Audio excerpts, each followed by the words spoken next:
Hello, Dave Yaeger here. This is my video on coaching first base in softball, which is mostly a women's game now since there's very few men's team. And I'm at Hamilton Middle School in Madison, Wisconsin, and it's June 20th, let's say, around 7 o'clock p.m. And I'm wearing my Old House Bakery jacket, which is one of the first teams I played for in men's fast pitch softball. I played many games wearing this jacket on the sidelines. But so the coaching first base is probably one of my more exciting things that I do right now because there's absolutely no pressure on me, which is one of the funnest part about being 50 and coaching. And what I can really do is help the batter and help the base runners and try to get the game in our favor. And one of the ways I do that is by just changing the way people think. And one of the big things is the umpires. Everything I say or everything I do is going to reflect on how they're going to think on me.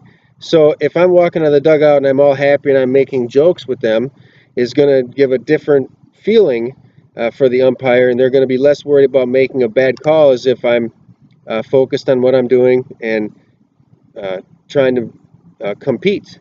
Whereas if I'm making friends with the first base umpire, it's a lot easier for him to make a bad call because we're friends, and he can just say, "Oh, buddy, that's okay. I'm trying. Oh, did I miss out?"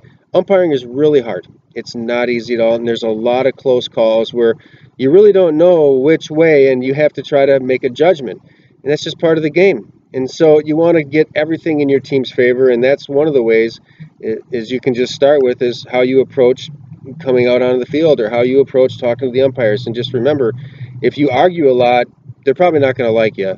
But if you argue at the right times, they're going to respect you, and they're going to know they have to be right there and making the calls.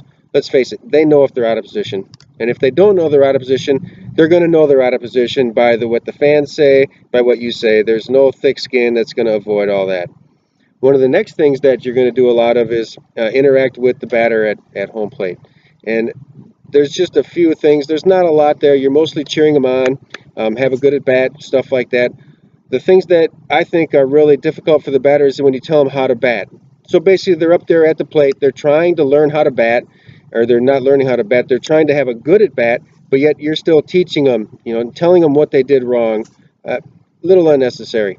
You've already done all that work in your practices. Let them have their at bat, good or bad, whatever it is, and then learn from that. Now, you can always talk to them when they get on first base. You can talk to them there. You can call a timeout, bring them over. But the last thing they need is to have somebody telling them how to bat when they're in there, because you don't know what pitch is coming next. You know if it's a changeup, you know if it's a curveball, a drop ball, rise ball, whatever. You have no idea what's coming, and the chances are the person that's calling that pitch is going to listen to what you're saying and throw something to really mess the person up. You're just going to give them a bad at, you're just going to help with a bad at bat. And if they have a good at bat after that, it's probably because they're just getting lucky.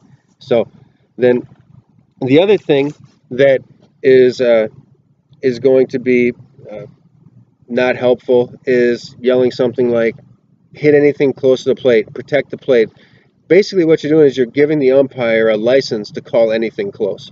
So code words, swans overhead, something like that is going to let the batter know, protect the plate, but it's not going to let the umpire know or the other team know.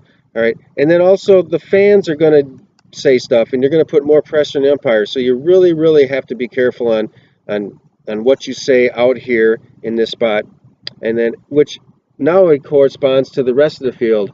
It's just like if you have runners on base and you yell, "Don't leave early," another time, have a code word. Make sure that all your base runners know the code word for "don't leave early." All right. So then the next phase of out here coaching first base is the batter hits the ball. I like to cheer him on loudly and passionately. Come on, dig it. Come on, get down the line, get down the line. And I'm really loud, and I really try to push my players to run hard. Not only do they run hard after that, because it's really easy for them to go, "Oh, I just hit a ground ball to third base. I'm not going to push myself." But you're also changing something. You're changing the speed of the game, right? Because now the fielder doesn't know if they make a quick bobble. All right, if they don't field it cleanly, they don't grab the ball out of the glove the right way, they're going to go into a panic mode, and it's going to put pressure on them. Meanwhile, your runner is running as hard as they can down the line, and you're cheering them on. Come on, keep digging, keep digging. You're going to get a base hit out of this, or you're going to get a base runner out of this, at least once a game, possibly. Right? So with that, now you got the run on first. This is great. this is what I love about being a head coach and coaching first is you're getting more players over here at first base. You get a chance to talk to them, find out how their bat went. It just when you're at third, you don't get that many opportunities to talk to your players on the field. It's really enjoyable. Take advantage of it. So now you're switching gears. Now you have a base runner. I usually never take my eye off the softball until it gets in the circle and the pitcher has it and the play is dead. Because once the pitcher has the ball in the circle, all the runners have to get back to a base, all right, immediately. So then you can relax. But if that ball is anywhere, I'm talking to my runner while watching the ball. This is a pitch coming in. I'm watching the ball. All right, but I'm talking to my runner. It's a skill you have to develop. All right. And then now you are the eyes of the runner, because that runner is going to be looking at second base or looking at first base or looking at a player, or they're going to lose sight of the ball. You're their eyes at that moment, and then you switch gears and by communication with them, you become their brain. Right? One of the things I really don't like to see in coaching, and I see this a lot, is when somebody hits a base hit, the base coach isn't telling them round and look, or look, you're looking at two, you're thinking two, take two. They're just letting them run down the first base line and not talking to them. You're trying to win, compete, make sure the runners know when to round and look. All right, and then I even say round and look. Ball's in the left fielder's hand. Ball's going to left field. Ball's going to right field. Center field's got it. It's in the gap. Let them know so they know exactly where to look, because they're going to be looking down at their feet. You hope so they step on first, and you should also be looking at first base to make sure they step on first if you possibly can, because you don't want them to miss. And if they do miss, you want to know if they missed, because then it's a coaching thing. All right, then you have to go back through practices and teach the kids how to round bases. And then the next phase is letting the players know if they have to slide or not. Too many coaches just watch the runner down there and they don't say a thing. I'm sure you've all slidden before. You get a raspberry almost all the time, it seems like. The less times your players have to slide, the better. All right. So therefore, if I got a player stealing or on a pass ball and there's no throw, up, up, up, yelling nice and loud, up, up, up. Catcher's got the ball, up, up, up, no throw, no throw. All right. And once they get there on the base, tell them, stay on the base, shortstop's got the ball right behind you. Let the players know where everything is. Stay on the base. Because if there's a base running problem out here, it's your fault as the first base coach. Right? You need to be communicating with them at all times until they get over to the third base coach. Right? So those are kind of some of the major points that I have in coaching first base. I'm going to go through my notes as usual just to quickly make sure that so anticipation is the big thing. Make sure your players know what to do on a tag or on a fly ball. It's like, hey, talking about line drives are huge. We want to stay out of the double plays. So if there's one out, you got a runner on second base, right? Watch the line drives. Especially if you have one out and a runner on third base, the last thing you want to have is a line drive right to the third baseman. I can guarantee you this much, that there are pitchers out there that know how to set up a batter to hit a line drive to the third baseman, or at least they're trying to. I've seen a lot of people not understand tagging up. Tagging up is the coach's fault. If there's, and let me repeat this, if there's a base running error, it's the coach's fault. All right. Pass balls, you have to teach your runners to anticipate pass balls. I've even went so far as if you're on first base and you see the ball going in the dirt, because you can see the flight of the ball when you're on first base. If you can tell it's going to bounce dirt, run. Try to see if you can get that base. So it bunts. Obviously, as soon as it's on the ground, you tell them to go. If it's up in the air, up, get back, get back. I mean, that's just simple. That's just your job.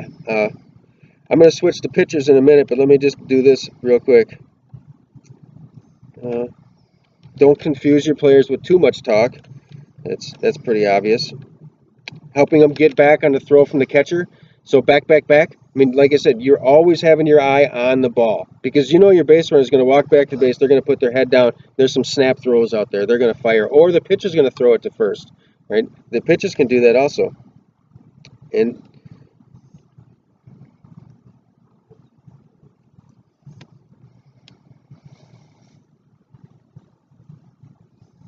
so now I'm going to go into